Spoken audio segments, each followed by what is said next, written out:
નમસ્કાર વિદ્યાર્થી મિત્રો, ચાલો નવા ટોપિકમાં જવું છે.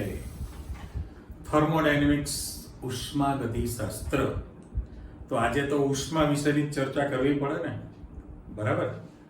પણ છેલ્લે તમે જે સુધારાત્મક માહિતી લીધેલી હતી એ બી તો આજે પણ છે. ઓકે, સીધા પ્રશ્ન તરફ જ આપણે જવું છે. પહેલો પ્રશ્ન તમારો આમ ડિસ્ક્રિપ્ટિવ છે, પેપરમાં પૂછવાના હોય છે. પ્રણાલીના માત્રાત્મક અને વિશિષ્ટ ગુણધર્મો. હવે શબ્દ સૂચવે છે કે માત્રા એટલે જથ્થો થયો ને. જો અહીંયા આગળ માત્રાત્મક અને વિશિષ્ટ ગુણધર્મો સમજાવો એટલે આપણે અહીંયા સૌથી પહેલું મૂક્યું છે માત્રાત્મક ગુણધર્મો, અને ત્યાર પછી તમારી પાસે વિશિષ્ટ ગુણધર્મો મૂકેલા છે. અને એમાં ટુકડો તમારે જે સમજૂતી આપવી છે મોલના સંદર્ભમાં, મોલની સાપેક્ષમાં પણ તમારે એની ચર્ચા કરવાની છે. આખો એક ક્વેશ્ચન તમારી પાસે આવી ગયો, અને પછી તમારી પાસે જે નવા 3 પ્રશ્ન મૂકેલા છે. ઉષ્મા દેખાય ને ઉપર, ઉષ્મા ગતિશાસ્ત્ર, અહીંયા ઉષ્મા ધારિતા. એ આવે ત્યારે આપણે સમજીએ છીએ, બરાબર? એમાં પણ છેલ્લું દાખલો ગણવા માટેનું સૂત્ર બનશે. આવો પહેલા તો માત્ર એટલે તમને જથ્થો કીધેલો છે, તો તમારી પાસે આ ડેફિનેશન જ બની ગઈ કે ભાઈ પ્રણાલીના ગુણધર્મોના જે મૂલ્યો પદાર્થના જથ્થા, આપણે શબ્દ મૂકીએ છીએ પદાર્થના જથ્થો શબ્દ મૂકીએ અથવા તો કદ શબ્દ પણ મૂકી દઈએ છીએ. દ્રવ્ય હોય તો આપણે જથ્થો બોલીએ છીએ અને કદ બોલીએ તો વાયુ પણ થયો ને. એટલે બંને માટે સાચું છે કે પદાર્થના અથવા તો પ્રણાલી બોલીએ, પ્રણાલીના ગુણધર્મોના જે મૂલ્યો. હવે મેં શબ્દ મૂક્યો છે એટલે પદાર્થની જગ્યાએ મારે પ્રણાલી શબ્દ મૂકી દેવો પડશે ને પાછો. ઓકે, તો કે પ્રણાલીના ગુણધર્મોના જે મૂલ્યો, પ્રણાલીના ગુણધર્મોના જે મૂલ્યો દ્રવ્યના જથ્થા અથવા કદ, જથ્થા પર પણ આધાર રાખતા હોય અથવા તો કદ પર આધારિત હોય તો આપણે એને માત્રાત્મક ગુણધર્મ કહીએ છીએ. અને નીચે તમારી પાસે વ્યાખ્યાની લખવાની છે, કોપી જ કે ભાઈ પ્રણાલીના ગુણધર્મોના જે મૂલ્યો દ્રવ્યના જથ્થા અથવા તો કદ, કદ એટલે પરિમાપ, સાઈઝ આપણે બોલીએ છીએ, એના પર આધાર રાખતા નથી હોતા તો એને આપણે વિશિષ્ટ ગુણધર્મ કીધેલો છે. એટલે પહેલા તો બંનેની તમારી પાસે વ્યાખ્યા આવી ગઈ કે ભાઈ જે ગુણધર્મો દ્રવ્યના જથ્થા અથવા કદ પર આધારિત હોય એને માત્રાત્મક ગુણધર્મ કહેવાય, અને પ્રણાલીના જે ગુણધર્મ દ્રવ્યના જથ્થા અથવા કદ પર આધાર રાખતા ન હોય તો એને વિશિષ્ટ ગુણધર્મ કહેવાશે. Okay, clear? હવે તમારી પાસે જે ઉદાહરણ આપવાના છે એમાં આપણે બહુ જ અગત્યની વસ્તુ આવતી જાય. પણ સૌથી પહેલું અહીંયા તમારી પાસે એક આકૃતિ મૂકેલી છે. જુઓ, આમાં હું પાર્ટ પાડી દઉં છું એટલે તમને અંદાજ આવી જાય. જો ટેક્સ્ટ બુકમાં આકૃતિ આપેલી જ છે, તો ઉદાહરણ પહેલા જુઓ, પછી આપણે એક વિધાન મૂકીએ છીએ. તમને આકૃતિમાં પહેલો જે વિભાગ છે એમાં નિશ્ચિત કદ ધરાવતું પાત્ર છે, બરાબર? અને એની અંદર ચોક્કસ વાયુ ભરેલો છે. ગ્રીન જે ટપકા મૂકેલા છે વાયુ છે અને પાત્ર છે. તો પાત્રનું જે કદ છે એ વાયુનું કદ થઈ ગયું ને. પાત્રના કદ જેટલું જ વાયુનું કદ છે, સમગ્ર જગ્યાએ પ્રસરી જાય, ફેલાયેલો છે. તાપમાન એનું નિશ્ચિત છે, ટી તાપમાને. એટલે ધારો કે પાત્રમાં તમે ટી તાપમાને વાયુ ભરેલો છે અને એનું કદ V છે. ઓકે, અહીંયા શબ્દ મૂકેલો છે વિભાજન પહેલા અને વિભાજન બાદ. એટલે ઇનિશિયલ, શરૂઆતમાં તમારી આ પહેલી જે કન્ડિશનની આકૃતિ મૂકેલી છે 1 નંબર વાપી દો. હવે જે 2 નંબર આપણે મૂકેલું છે એમાં વિભાજન બાદ, તો પાત્રનું જે વાયુ ભરેલો છે એમાં ઓટોમેટિક આપણે ગણતરી મૂકી દો કે પાર્ટીશન, આમ જેમ શટર બંધ થાય એ રીતે વ્યવસ્થા રાખેલી છે કે અત્યારે બધું જે પહેલા કન્ડિશન હતી એની અંદર ઓટોમેટિક અહીંયા આગળ વચ્ચે પાર્ટીશન કરી દીધું છે, વચ્ચે પાર્ટ ઊભો કરી દીધો. તો હવે કેવું થાય, એમાં માત્ર જે છે ફેર બદલી જે થવાની છે એ કદમાં જ થાય. જે વાયુ હતો એના 2 પાર્ટ પડી ગયા તો વાયુનું અડધું કદ થઈ જાય v/2, આ પાર્ટીશનમાં રહે પહેલી બાજુ, v/2 બીજા પાર્ટીશનમાં રહેવાનું છે, પણ એના તાપમાનમાં કોઈ અસર થતી હોતી નથી. તાપમાન બદલાતું નથી પણ વાયુનું કદ બદલાય છે. એટલે તમે આ સમજૂતી પરથી એવું જોઈ લીધું છે, તમે એવું લખી શકશો કે ભાઈ તેમાં વિભાજન દરમિયાન, દાખલા તરીકે આવા જે ગુણધર્મ ધરાવતું હોય એમાં જ્યારે તમે વિભાજન કરો, વિભાજન દરમિયાન એના પર આપણે ખાલી અસર મૂકી દઈએ છીએ. જો તમે વિભાજન કરો તો એના પર એક જે માત્રાત્મક ગુણધર્મ છે, માત્ર એટલે જથ્થો, એના પર અસર થાય જ. હવે કોણ આવી શકે? તો આપણે દાખલા તરીકે એમ લખીએ કે દળ છે એમ લખવું. ઓકે, કદ તો અમે લીધું જ છે, કદ v. પછી આપણે સંજ્ઞા મૂકવા, આંતરિક ઉર્જા u છે, એન્થાલ્પી h છે, મુક્ત ઉર્જા g છે, એન્ટ્રોપી s છે. અમારે સામે જે શબ્દ લખવાનો છે એને ઉષ્માધારિતા, એકચ્યુઅલી એને હીટ કેપેસિટી કહેવાય, સિમ્બોલ c વાપરેલો છે વગેરે. હવે આ જથ્થા પર આધાર રાખશે. હવે આપણે એને ક્લિયર કરવું છે. માની લો કે તમારી પાસે સફરજન છે, બરાબર? તમે એનું બેલેન્સ ઉપર વજન કરી લો, દળ સફરજન ચોક્કસ વજન છે કે માનો કે 200 ગ્રામનું સફરજન છે, ફર્સ્ટ ક્લાસ મોટું, અને તમે એક્ઝેક્ટ એના 2 ટુકડા કરી નાખો, લો તો હવે 2 ટુકડાનું વજન 200 ગ્રામ થશે, ડિવાઈડ થઈ ગયું ને, 100 ગ્રામના 2 ટુકડા બની ગયેલા કહેવાય. એટલે પહેલું તમે જે હું ઉદાહરણ આપું છે ખાસ જોજો કે તમારી પાસે દળ છે તો કે જથ્થા પર આધાર રાખે. કદ તો આપણે કદ કોણ લાગુ પડે છે? વાયુ ને. વાયુ માટે તો છે જ કે ભાઈ v/2 કદ થયું. એ સિવાય તમારી પાસે લાકડાનું પાટિયું છે, તમે 2 ટુકડા કરી નાખો, લો કદ અડધું થઈ ગયું કે નહીં? કદ એટલે કદ છે. પછી તમે કીધું આંતરિક ઉર્જા u. આ બધા જે છે આપણા અવસ્થા વિધેય છે. આંતરિક ઉર્જા, હવે આ વાયુ છે, આ વિચારો ને, આ આપણે ચિત્ર એટલા માટે મૂકેલું છે કે ભાઈ આ વાયુ જે છે એની આંતરિક ઉર્જા u છે. હવે તમે પાર્ટીશન મૂકી દો, બેમાં આંતરિક ઉર્જા સરખી જ રહે કે બદલાય? અડધી થઈ જાય ને. જથ્થા પર આધારિત છે, અવસ્થા પર આધાર રાખે, એટલે આંતરિક ઉર્જા તમારી બદલાશે. એન્થાલ્પીનું મૂલ્ય એ પણ બદલાવાનું છે. મુક્ત ઉર્જા, ફ્રી એનર્જી પાછળ ભણશો, એ પણ તમારી પાસે બદલાશે. અને એન્ટ્રોપી, એન્ટ્રોપી એટલે અવ્યવસ્થા. આજે થોડોક આપણે શબ્દ મૂકીએ, તમે બાયોલોજી વાળા તો ભણો જ છો એન્ટ્રોપી, પણ એની ડેફિનેશન આખી અલગ છે ભાઈ. એન્ટ્રોપી એટલે ફિઝિક્સમાં અને કેમિસ્ટ્રીમાં પણ એન્ટ્રોપી આવશે, પણ ફિઝિક્સ વાળાની દુનિયા જુદી, કેમિસ્ટ્રી વાળાની દુનિયા જુદી છે. એક મેથ્સમાં ન આવે, બરાબર? મેથ્સ મેથેમેટિક્સ છે એટલે સ્પેલિંગ તો MITH છે ને, આપણે પહેલા સ્ટડીમાં મેથેમેટિક્સ સ્પેલિંગ થાય એટલે માથાકૂટ્યું છે. એટલે મેથ્સ તો પોતે જ એન્ટ્રોપી, એન્ટ્રોપી એટલે અવ્યવસ્થા કહેવાય. સરળ વ્યાખ્યા બોલીએ, કોઈ પણ પદાર્થમાં અથવા પ્રણાલીમાં રહેલી અવ્યવસ્થાનું માપ દર્શાવતી રાશિને, એટલે ચોક્કસ માપ દર્શાવતી રાશિને એન્ટ્રોપી, સિમ્બોલ S છે. ફરી બોલું, કોઈ પણ પદાર્થ કે પ્રણાલીમાં રહેલી અવ્યવસ્થાનું ચોક્કસ માપન દર્શાવતી રાશિને એન્ટ્રોપી કહેવાય. હવે એન્ટ્રોપી આ જે કઈ ગુણધર્મ લખ્યા છે બધા જ જે છે અવસ્થા વિધેય છે, પ્લસ જથ્થા પર આધાર રાખે. તો એન્ટ્રોપી જે છે, પહેલા જે એન્ટ્રોપી હતી એની બદલે હવે એન્ટ્રોપી, પેલું સંકોચન વાળો વિચારો, 1 લીટર પાત્રનું કદ હતું, એમાં વાયુ ભરેલો છે તો એની અવ્યવસ્થા ગતિ. તમે સંકોચન કરીને 1/2 લીટર કદ કરી દો તો બધું સંગઠન ભેગું થઈ ગયું ને, અથડામણનો દર વધી જાય વગેરે વગેરે, તો એની અવ્યવસ્થા વધવાની છે. એટલે આ જે મૂકેલું છે જથ્થા પર આધાર રાખે છે, બરાબર? અને એનાથી ઉલટું લીધું છે કે ભાઈ જથ્થા સાથે કોઈ લેવા દેવા નથી. એટલે અહીંયા આગળ આપણે ખાલી તૂટક લાઈન આપી દઉં છું. આ તમારી જે ચર્ચા હતી કે ભાઈ વિભાજન દરમિયાન એના ગુણધર્મ પર તમને અસર જોવા મળે છે, ત્યારે એનાથી વિરુદ્ધ કહેવાનું છે કે જો વિશિષ્ટ ગુણધર્મ છે, એક તો એને જથ્થા કે કદ પર આધાર રાખતો નથી, પરિમાણ. બીજું, આ જે વાક્ય છે કે જો તમે એનું વિભાજન કરશો, વિભાજન કરવામાં આવે તો એના પર કોઈ પણ પ્રકારની અસર નહીં જોવા મળે. હવે દાખલા તરીકે તમારે જે ઉદાહરણ આપવું છે એમાં આપણી પાસે પહેલું જો ચિત્ર પર તાપમાન કહી શકાય, તાપમાન T. ઓકે, પછી તમારી પાસે ડેન્સિટી ઘનતા છે, એટલે સિમ્બોલ વાપરો, ઘનતા D છે.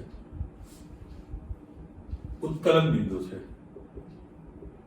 ઉત્કલન બિંદુ, ઠાર બિંદુ, બરાબર. બીજા હશે ઘણા બધા. હવે આને બે ચાર આપણે ઉદાહરણ જેવું કે ટેક્સ્ટમાં તમારે લખવાના જ છે. પહેલું તમને કીધું છે તાપમાન. તો અહીંયા આગળ તમારું જે 1 મોલ વાયુ ભર્યો હોત તો જે તાપમાન છે ફિક્સ, તમે પાર્ટીશન મૂકી દો તો વાયુનો કદ અડધું થયું, પણ બંને પાત્રની એટલે બે પાર્ટીશન પડી ગયા પછી પણ તાપમાન તો સરખું જ રહેવાનું છે ને. એટલે પહેલામાં પહેલું કે ભાઈ તાપમાન છે એને જથ્થા કે કદ પર આધાર હોતો નથી. પછી તમારી પાસે આવે ઘનતા, ડેન્સિટી. પાણીની ઘનતા એકડો છે 1, ઓકે, અને જથ્થા સાથે લેવા દેવા છે. તમે ચમચીમાં પાણી લો, ગ્લાસ ભરીને પાણી લો, ડોલ ભરીને પાણી લો, ટાંકી ભરીને પાણી લો કે સ્વિમિંગ પૂલ ભરીને પાણી લો, ડેન્સિટી ઘનતા બદલાતી નથી. એને જથ્થા સાથે કોઈ લેવા દેવાની વિશિષ્ટ ગુણધર્મ થયો કહેવાય. પછી તમારી પાસે આવે છે ઉત્કલન બિંદુ અને ઠાર બિંદુ. તો પાણીનું ઉત્કલન બિંદુ 100 ડિગ્રી સેલ્સિયસ છે. આપણે સેલ્સિયસ કે થર્મોમીટર સેલ્સિયસ ના હોય, બરાબર છે, અને આપણે કેલ્વિન બોલીએ, ફેરનહીટ બોલીએ, પણ 100 ડિગ્રી સેલ્સિયસે પાણી ઉકળે. હવે એને જથ્થા સાથે લેવા દેવા છે કે તમે થોડું પાણી રાખો તો 40 ડિગ્રી ઉકળવા માંડે, વધુ જથ્થો રાખો તો 70 ડિગ્રી ઉકળે, અને વધુ જથ્થો રાખો તો 100 ડિગ્રી ઉકળે, એનાથી વધુ જથ્થો રાખો તો 150 ડિગ્રી જોયું માં કે છે ના. એટલે ઉત્કલન બિંદુ છે, ઠાર બિંદુ છે, વક્રી ભવનાંક. ચલો હવે આપણે કેમિસ્ટ્રીના પૂરા થાય પછી મારે એક શબ્દ આપવો પડે ને, વક્રી ભવનાંક, જેનો સિમ્બોલ ઈટા છે તમારી પાસે. હવે તમે નાના ધોરણમાં પ્રિઝમ વાળો પ્રયોગ કર્યા છે, કાચનો પ્રિઝમ, ત્રિપાર્શ્વ કાચ એવું કે ફિઝિક્સમાં. પ્રિઝમ જે છે ટ્રાયંગલ, ત્રિકોણ, એ પ્રયોગ તમે કરો છો કે ભાઈ બ્લોકબોર્ડ ઉપર વ્હાઇટ પેપર મૂકો, પ્રિઝમ મૂકો, અંકિત કરો, ઉઠાવીને બે લંબ તૈયાર કરશો, આ બાજુ બે ટાંકણી ફિક્સ કરવાના, આપાત કોણ, આ બાજુથી તમે જુવાના ટાંકણીનું પ્રતિબિંબ જોશો, બીજી બે ટાંકણી પેલા કાગળ ઉપર વિરુદ્ધ સાઈડે ફિક્સ કરશો, એક રેખસ્થ દેખાય, બધું હટાવી લો, પ્રતિબિંબને પેલા બે હોલ પડેલા છે જોઈન્ટ કરી દો, બરાબર. તો એ તમે વક્રી ભવન તો જાણો જ છો, આપણે આગલા પ્રકરણમાં સમજાવ્યું હતું કે ભાઈ હલકા માધ્યમમાંથી ઘટ માધ્યમમાં જાય ત્યારે લંબ તરફ, ઘટથી પાતળા માધ્યમમાં જાય ત્યારે લંબથી દૂર તરફ, એવું તમે બધું શીખ્યા છો, સ્નેલનો નિયમ વગેરે વગેરે. તો તમે વક્રી ભવનાંક માપો તો કાચનો જનરલી વેરિયેબલ હોય, કાચનો વક્રી ભવનાંક 1.5 આપણે કહીએ, તો 1.6 1.7 નો પણ આવે, પણ જનરલી કાચ 1.5 કહીએ. હવે એની પ્રિઝમની સાઇઝ સાથે કોઈ લેવા દેવા છે ના. તમે અવળો પ્રિઝમ હોય કે ટેબલ જેવડો મોટો પ્રિઝમ હોય કે રૂમ જેવડો મોટો પ્રિઝમ લઈને પ્રયોગ કરો મેદાનમાં જઈને, છતાં એમાં કોઈ આંકડો બદલાતો નથી. એટલે ટૂંકમાં આપણે એવું કહેવા માંગીએ છીએ કે ભાઈ જે ગુણધર્મો, પ્રણાલીના ગુણધર્મોના જે મૂલ્યો દ્રવ્યના જથ્થા અથવા કદ પર આધારિત હોય, એના જથ્થા પર આધાર રાખે તો એ માત્રાત્મક ગુણધર્મ થયો કહેવાય, અને જથ્થા પર આધાર નથી તો એને આપણે વિશિષ્ટ ગુણધર્મ કહેલો છે. આ આપણા સામાન્ય ઉદાહરણ છે. હવે એમાં કહીએ છીએ કે મોલના સંદર્ભમાં તમારે આ માહિતી આપવી છે, તો એના માટે તમારી પાસે એવું કહે છે કે દાખલા મોલ શબ્દ કહી દો તો 1 મોલ પદાર્થ જો તમે રાખો, બરાબર, કારણ કે હવે ઉપર તમને યુનિટ સમજાવીશ, યુનિટ માટે કે આજે મેં વાક્ય રચના પૂરી કરી નથી, એક મુદ્દો મારે સમજાવવાનો છે. એટલા માટે કે ચલો પૂરું કરી દઈએ કે અહીંયા આગળ તમારી પાસે જે ગુણધર્મ હશે એ ગુણધર્મ તમારી પાસે પ્રતિ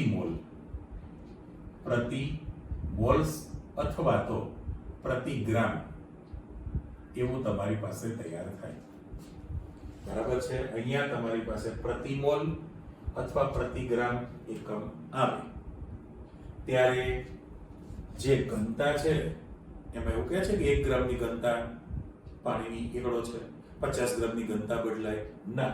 એટલે માત્ર ને માત્ર અહીંયા આગળ જે છે પ્રતિ મોલ કે પ્રતિ ગ્રામ તમારી પાસે આવતું હોતું નથી. તો મોલના સંદર્ભમાં જ્યારે તમે લો તો જો તમે એક મોલ પદાર્થ માટે કોઈ પણ ગુણધર્મ વિચારતા હો, એક મોલ પદાર્થ માટે, તો એના માટે ઇટાલિક x મૂકેલો છે, બરાબર? xm લખેલો છે, ઇટાલિક x કહેવાય. આ મોલર શબ્દ મૂકેલો છે. હવે એક મોલ પદાર્થનો જો ગુણધર્મ તમે લો, બરાબર, તો જથ્થો નિશ્ચિત છે ને. એક મોલ તમે કોઈ પણ વસ્તુ લો તો એનો જથ્થો દ્રવ્ય ફિક્સ થયેલો કહેવાય. તો એ તમારો ગુણધર્મ કેવો બની જાય? માત્રાત્મક બને. ઓકે. પણ જો તમે n મોલ ઘટકો માટે વિચારતા હો તો n મોલ માટે તમારે વિચારવું તો xm/n કરવું પડે ને મારે. n તો પછી હવે એનો ગુણધર્મ જે છે એ વિશિષ્ટ ગુણધર્મ થઈ ગયેલો કહેવાય. એટલે જથ્થા મોલના સંદર્ભમાં જ્યારે આપીએ કે ભાઈ એક મોલ પદાર્થના ગુણધર્મો, તો એ માત્રાત્મક થયો કહેવાય. પણ એના બદલે તમે n મોલ માટે લો તો જથ્થો નિશ્ચિત છે ને, n એટલે અસંખ્ય થયા ને, કેટલા ખબર જ નથી. તો એનો ગુણધર્મ જે છે વિશિષ્ટ પ્રકારનો ગુણધર્મ બની જાય. એટલે આખો ડિસ્ક્રિપ્ટિવ પોર્શન છે, એના વિશે તમે જાણકારી મેળવી લીધી. ચલો વધો આગળ. હવે આ ત્રણેય પ્રશ્નો લગભગ નજીકના છે. પહેલામાં પહેલું કે અહીંયા કીધું છે ઉષ્માધારિતા એટલે શું, એના માટેનું સૂત્ર તમે મેળવો. ઓકે. એવો જ પ્રશ્ન તમારી પાસે ખાલી આગળ શબ્દ લાગી ગયો મોલર શબ્દ છે, ઉષ્માધારિતા સમજાવો. ઓકે. આ બે ક્લિયર કરીને પછી સૂત્ર તરફ જઈએ. તો એવું કહે છે કે તમારી પાસે ઉષ્માધારિતા એટલે શું? આમ એક્ચ્યુઅલી કોઈ પણ પદાર્થ હોય અથવા તો જે પદાર્થ છે એને આપણે પ્રણાલી શબ્દ વાપરવાના છીએ. હું બે એટલા માટે લખું છું કે પદાર્થનું તાપમાન વધારી શકાય અને પ્રણાલીનું તાપમાન પણ વધારી શકાય. આપણે બોલીશું પ્રણાલી. તો પ્રણાલીના તાપમાનમાં ઓકે તમારે 1 ડિગ્રી સેલ્સિયસ અથવા તો 1 કેલ્વિનનો વધારો કરવો છે. તો તાપમાન વધારવું તો તમારે આપવી પડતી ઉષ્મા, તો ઉષ્મા તમારે આપવી પડે.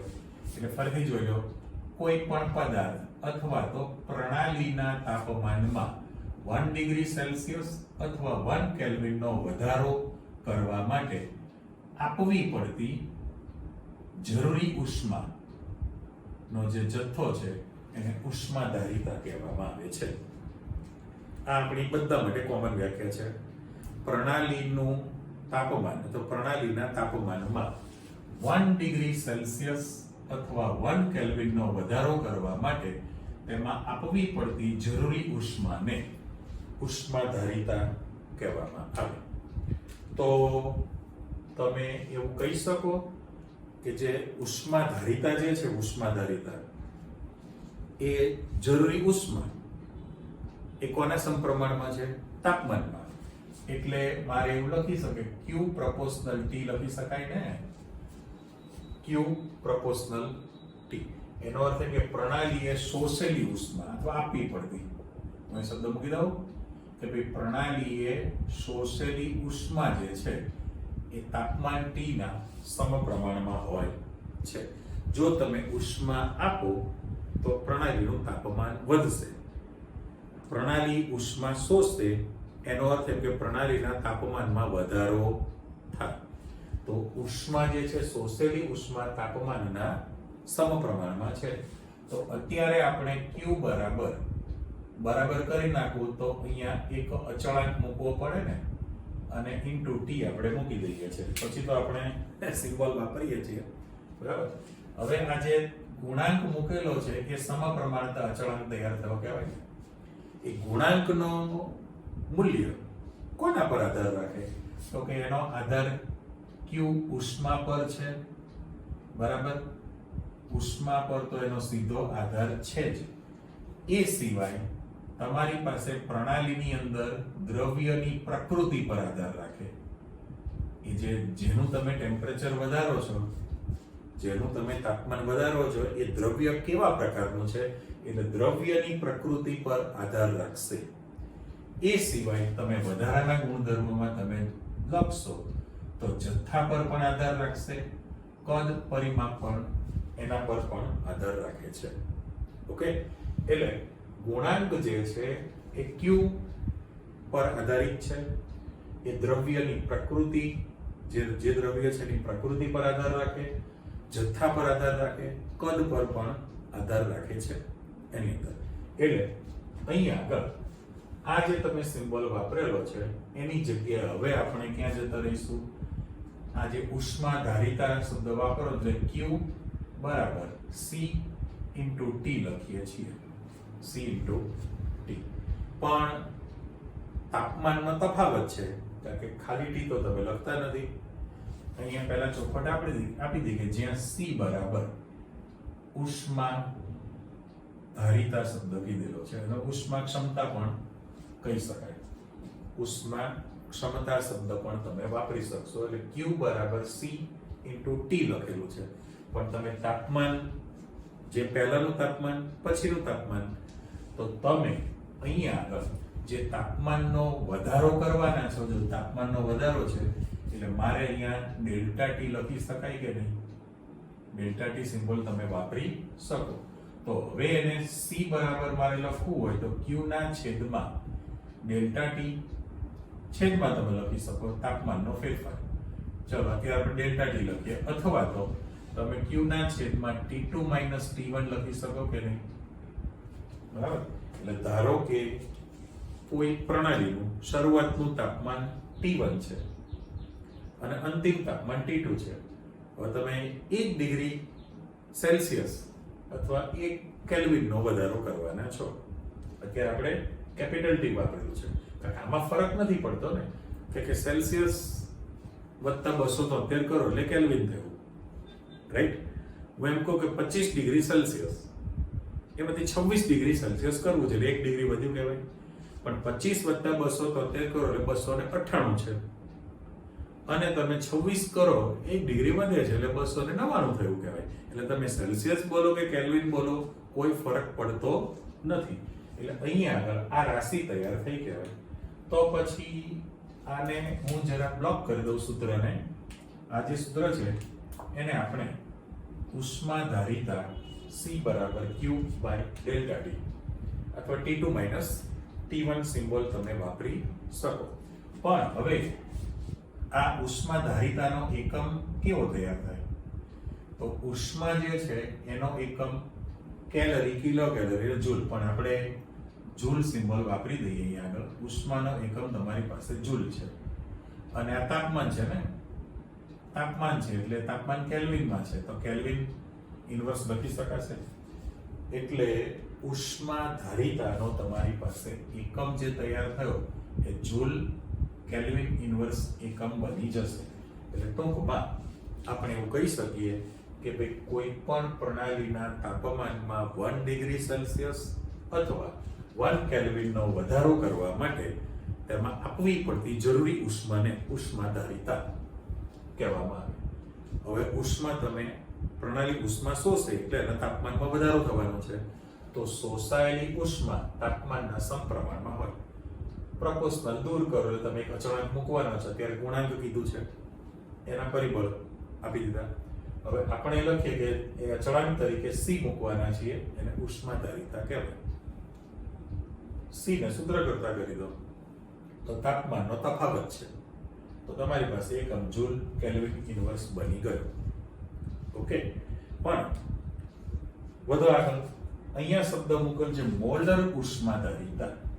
તો વ્યાખ્યા તમારી પાસે એમ આવી ગઈ કે જો 1 મોલ, એ તમારી પાસે મોલર છે તો શબ્દ કયો કરવો પડે મારે? 1 મોલ પદાર્થનું તાપમાન દાખલ પદાર્થના તાપમાનમાં, ઓકે, બાકી ટપકા એઝ ઇટ ઇઝ ઉપર મુજબ છે.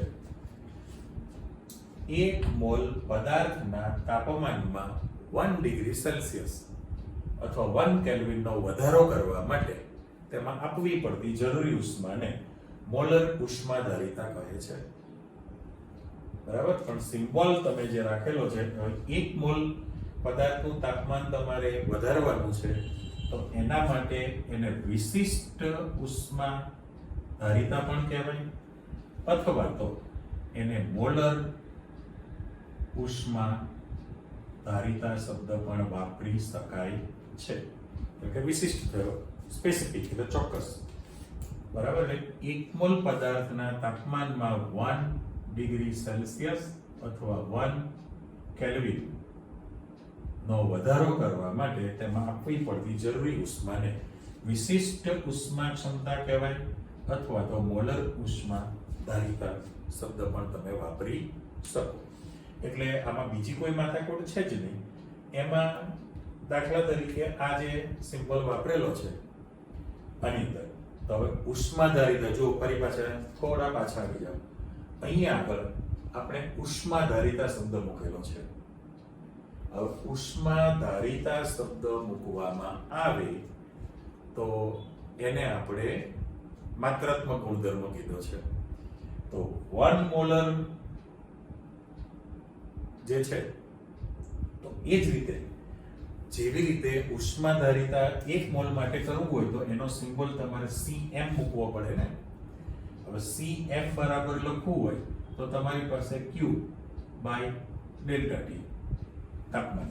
હવે મોલર શબ્દ મૂકેલો છે એટલે 1 મોલ પદાર્થ માટે, અને 1 ગ્રામ પદાર્થ માટે પણ તમે વાપરી શકો. એટલે આ એકમ છે, એકમની અંદર જો તમે મોલર મૂકી દો, બરાબર, તો એકમ જે છે તમારી પાસે કેવો તૈયાર થશે? એકમની અંદર ચેન્જમાં માત્ર એટલું જ તમે કરી શકશો કે જૂલ કેલ્વિન ઇનવર્સ, અને તમે મોલ ઇનવર્સ સિમ્બોલ વાપરી શકશો. જૂલ કેલ્વિન ઇનવર્સ અને મોલ ઇનવર્સ પ્રતિ મોલ થયું કહેવાય. તો સહેજ અહીંયા પાછા આવો. તમે જે કીધું છે કે ભાઈ n મોલ માટે જો તમે રાખો તો એ તમારો વિશિષ્ટ ગુણધર્મ તૈયાર થયો કહેવાય. તો ઉષ્માધારિતા જે શબ્દ મૂકેલો છે, ઉષ્માધારિતા 1 મોલ માટે જો રાખવામાં આવે તો એ માત્રાત્મક થયો કહેવાય, અને n મોલ માટે જો મૂકવામાં આવે તો વિશિષ્ટ પ્રકારનો ગુણધર્મ થયો. એટલે જે ઉષ્માધારિતા શબ્દ મૂકેલો છે એમાં Cm મૂકવો પડે. તો જૂલ કેલ્વિન ઇનવર્સ અને મોલ ઇનવર્સ તૈયાર થયેલો કહેવાય. એ જ રીતે જો તમે 1 ગ્રામ પદાર્થનું તાપમાન 1 ડિગ્રી સેલ્સિયસ વધારો તો પણ એને જૂલ કેલ્વિન ઇનવર્સ ગ્રામ ઇનવર્સ સિમ્બોલ તમે વાપરી શકો. રાઈટ. એટલે મોલર ઉષ્માધારિતા જે છે, મોલર એ જથ્થો નિશ્ચિત થઈ ગયો એટલે એ ગુણધર્મ તમારી પાસે માત્રાત્મક બની જાય. ઓકે, હવે આપણે જવું છે સામેના સૂત્ર તરફ. એમાં તમને પ્રશ્ન મૂકેલો છે, ખાસ પેપરમાં પૂછે છે કે ભાઈ આદર્શ વાયુ માટે, શબ્દ મૂકો છે આદર્શ વાયુ માટે Cp અને Cv વચ્ચેનો સંબંધ તારવો. Cp અને Cv વચ્ચેનો તમારે સંબંધ મેળવવો છે. તો લખાણની અંદર સૌથી પહેલું તમે એવું કહી શકો કે ધારો કે તમે 1 મોલ, બરાબર, આપણે 1 મોલ લઈએ છીએ, 1 મોલ આદર્શ વાયુ હોય તમારી પાસે, 1 મોલ આદર્શ વાયુનું તાપમાન તમે વધારવાના છો, બરાબર. પણ 1 મોલ આદર્શ વાયુ જો તમે રાખેલો હોય અને એની અંદર અચળ કદે, આપણી પાસે જે સૂત્ર છે તૈયાર થયેલું છે, સૂત્ર આની અંદર જો આને જરા બ્લોક કરી દો, Cm Q by delta T છે. હવે જો તમારે આ ઉષ્મા કેટલી શોષેલી છે એની ગણતરી કરવી હોય તો તમારી પાસે C ઉષ્માધારિતા હતી, હવે હું m કાઢી નાખું અથવા રહેવા દઈએ, ઇન્ટુ ડેલ્ટા T લખવું પડે અને ગુણ્યા સ્મોલ m પણ લખવું પડે. m. હવે અહીંયા આગળ જો તમે m ની કિંમત 1 ગ્રામ પદાર્થ લઈ લો, m બરાબર જો તમે 1 લઈ લેશો અને તાપમાનનું મૂલ્ય પણ તમે 1 લઈ લેશો, એટલે આખું પદ ટેમ્પરેચર જે છે તમે 1 ડિગ્રી સેલ્સિયસનો વધારો કરશો અને વજન છે જો તમે 1 ગ્રામ રાખી લો તો આખું પદ તમારી પાસે ઇક્વલ થઈ ગયું. તો Q બરાબર Cm સિમ્બોલ તમે વાપરી શકો. ઓકે, એટલે શોષાયેલી ઉષ્મા જે છે એ મોલર માટે બંને રાશિ થઈ ગઈ, એક એકમ ગણતરીમાં લેવામાં આવે તો. હવે આગળ વધો કે જો તમે આના પ્રમાણે અચળ કદે પહેલો શબ્દ અને હજુ અહીંયા મારે લખવું છે અચળ દબાણે, સંજ્ઞા મેં વાપરી દીધી છે, તો 1 મોલ આદર્શ વાયુ છે એના માટે તમારે અચળ કદે જો આ પ્રમાણે સૂત્ર તૈયાર કરવું હોય તો અચળ કદે ઉષ્માધારિતા ટપકા મૂકી દો. મારે સિમ્બોલ પ્રમાણે આજે મેં મૂકેલું છે કે સી શું લખી શકાય, સીવી બરાબર આ સી ને સૂત્ર કરતા કરેલો છે ને, સી ને સૂત્ર કરતા કરવામાં આવે તો સીવી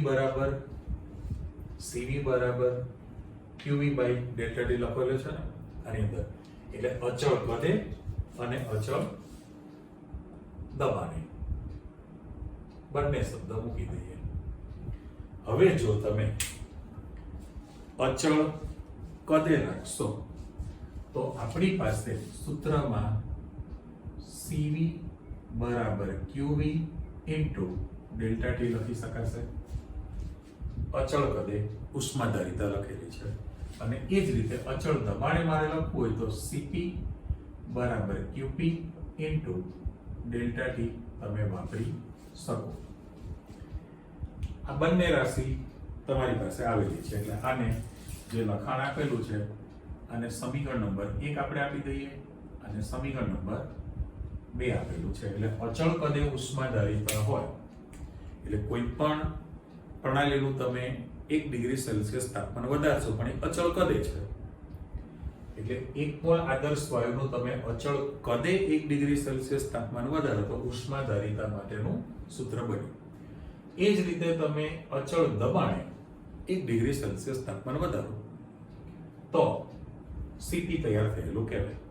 હવે આપણને ખબર છે કે ભાઈ શું લખી શકાય, આપણે જાણીએ છીએ કે તમે કયું સૂત્ર જાણો છો તો કે ડેલ્ટા H બરાબર ડેલ્ટા U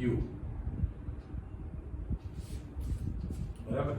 એટલે પેલું જે સૂત્ર લખેલું છે એને આપણે સૂત્ર કરતા કરી દેવું હોય તો મારે આ Q ને કરવાનું છે ને એક્ચ્યુઅલી તો આ QV એટલે હું સિમ્બોલ અહીંયા આપણે લખાણમાં મેં સમજાવ્યું ખરું પણ તમારી પાસે શું થવાનું છે, અચળ કદે ઉષ્માધારિતા QV લખવું હોય તો મારે અહીંયા આગળ CV ઇન્ટુ ડેલ્ટા ટી લખાય અને અચળ દબાણે કરવું હોય તો આપણી પાસે QP Q થોડો મોટો કર્યો મેં અને આ અચળ દબાણે CP લખેલું છે. રેડી? હવે આની અંદર તો ડેલ્ટા H પણ પેલું જે લખેલું છે એને બરાબર કરીને જો મારે લખવું છે આ આપણે શું લખી શકીએ આની જગ્યાએ રેડ પેન જોઈ લેજો, ડેલ્ટા U લખી શકો ને, કારણ કે આંતરિક ઉર્જામાં થતો ફેરફાર એ અચળ કદે મેળવેલી અથવા ગુમાવેલી ઉષ્મા.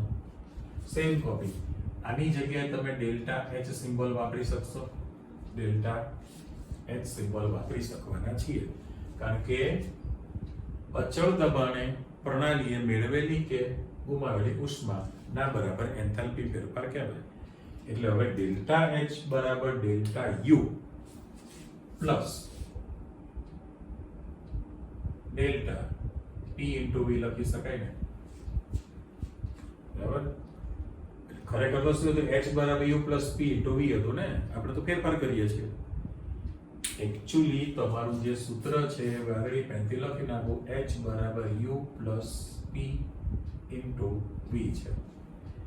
જો તમે એન્થાલ્પી ફેરફાર લખો તો ડેલ્ટા H બરાબર delta U plus delta P ને સ્મોલ કરી દી P ઇન્ટુ V લખી શકાય ને.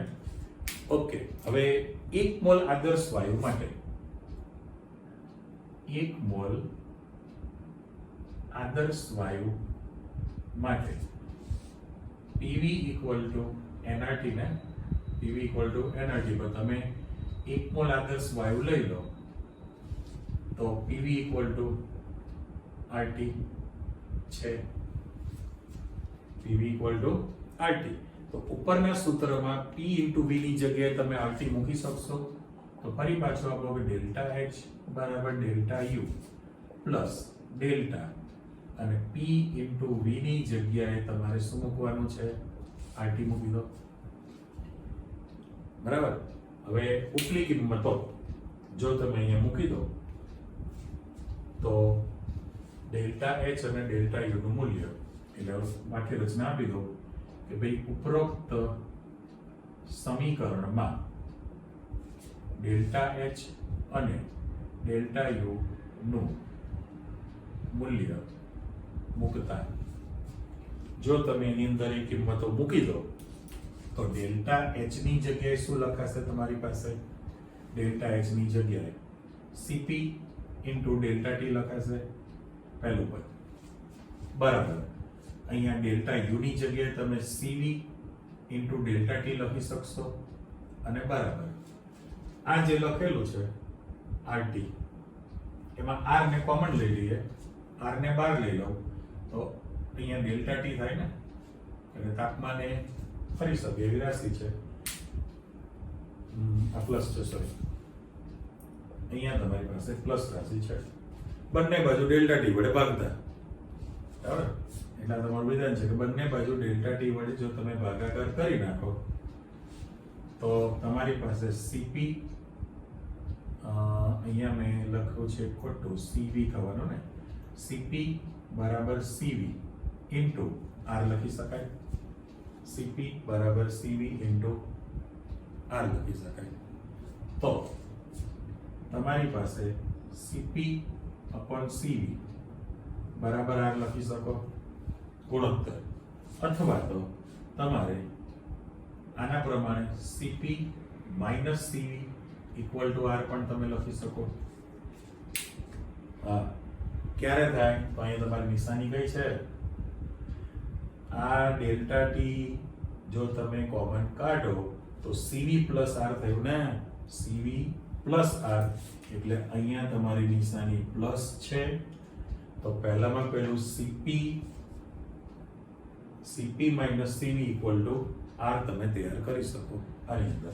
એટલે આને હું કાઢી નાખું છું અત્યારે. એ ગુણોત્તરની ચર્ચા આપણે કરવી છે એટલે આને પણ હું કેન્સલ કરું તો ફાઇનલ સૂત્ર તમારી પાસે CP minus CV equal to R. આ તમારી પાસે સૂત્ર બની ગયું કહેવાય. હવે આર જે છે વાયુ અચળાંક છે ને, આર શું છે?